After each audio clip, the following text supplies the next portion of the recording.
আসলে দিন শেষে একজন পুরুষ কখন সুখী হয়, আজকের ভিডিওর মূল বিষয়বস্তু এটাই।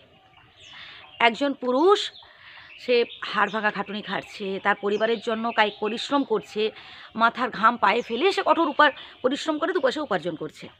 যাই হোক, তো সেই পুরুষ মানুষটা আসলেই কখন সুখী হয়? কখন সুখী হয় জানেন? যখন সে দিন শেষে বাড়ি ফিরে আসতে পারে।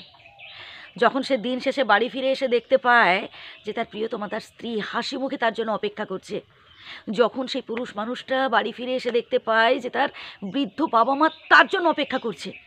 যখন সেই পুরুষ মানুষটা বাড়ি ফিরে এসে দেখতে পায় যে তার সন্তান সন্ততি তার দিকে ছুটে আসছে, তাকে আদর করে জড়িয়ে ধরে তার গালে চুমু খাচ্ছে, আসলেই সেই পুরুষ মানুষটা তখনই সুখী হয়। হ্যাঁ প্রিয় বন্ধু, একজন পুরুষ মানুষ তার উপার্জনের প্রথম টাকায় সে না তার পরিবারের কথা ভাবে। সে ভাবে পরিবারের মানুষজনকে খুশিতে রাখতে হবে, পরিবারের সবাইকে আনন্দিতে রাখতে হবে, কোথায় তার একটা বাড়ি করতে হবে, কোথায় তার বাবা মা অসুস্থ তাদের পেছনে খরচা করতে হবে। একজন পুরুষ মানুষের প্রথম ইনকামের টাকায় সে এটাই ভাবে। দেখুন, ব্যতিক্রম সব জায়গায় আছে, সেটা নিয়ে আমি আসছি না, হাতের 5 আঙুল কি সমান, কিন্তু আমি অধিকাংশ পুরুষ মানুষদের কথা বলছি।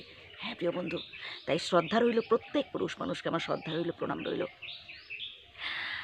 তবে একটা বিষয় জেনে রাখবেন, শুধুমাত্র টাকা উপার্জন করে স্ত্রীর হাতে ধরিয়ে দিলেই কিন্তু সংসারের সুখটাকে ধরে রাখা যায় না।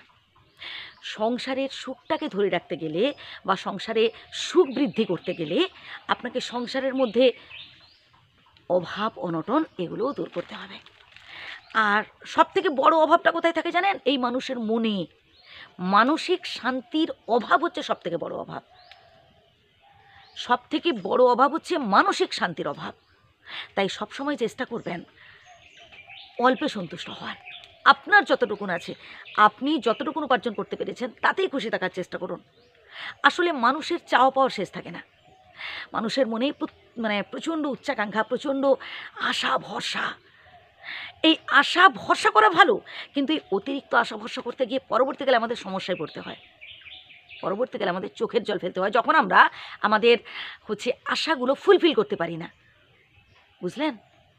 সবসময় পজিটিভিটিও যেমন মাথায় রাখবেন, ঠিক তেমনি যদি কোনো রকম ব্যর্থ হন আর কি, যদি কোনো রকম সেই আশাটা ফ্রুটফুল না হয়, ঠিক আছে, বাদ দিন, হয়নি কী আছে, এইরকম বহু মানুষ তো ব্যর্থ হয়েছে। এইরকম বহু মানুষের জীবনেই তো দুঃখ আছে, এরকম বহু মানুষের জীবনেই তো ব্যর্থতা এসেছে। তো তারপরেও কি তারা উঠে দাঁড়ায়নি?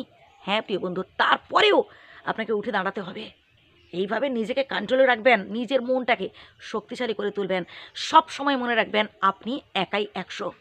যত বেশি আপনি নিজেকে গুরুত্ব দেবেন, যত বেশি আপনি নিজেকে পাওয়ারফুল করে তুলতে পারবেন, তত বেশি আসলেই এই জীবন যুদ্ধে আপনি জিততে পারবেন। ভালো থাকবেন, সুস্থ থাকবেন, আর যদি ভুল বলে থাকি ক্ষমা করবেন। ধন্যবাদ।